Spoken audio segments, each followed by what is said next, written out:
乡亲啊，明仔载就要罢免投票咯。这个罢免甲反罢免双方最后一天来拼力。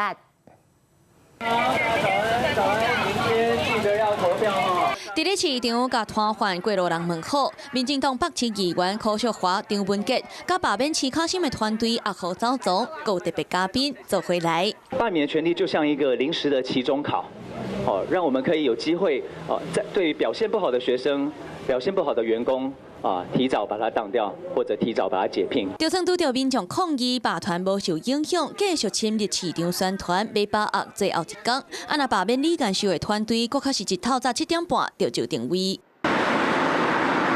26组志工分别伫咧港务区的大家路口、红河中、野白化为罢免都同意。我们是希望说，我们最后一天呢，还是希望让所有的民众基本上都可以看得到，要记得明天出来投票。罢团是真有力，哪位嘛全力防守。台北市长蒋万安一透早到文山区穿雨衫，陪立委赖士葆坐车拜票。明天我会陪同台北市的5位立法委员投票，呼吁大家明天一定要站出来投下不同意罢免，来终止社会持续的撕裂跟对立。接落来，正道拿到校空嘛来接力，不过罗里说互民众开窗啊话，大罢免大成功。勇敢的出来投下不同意罢免。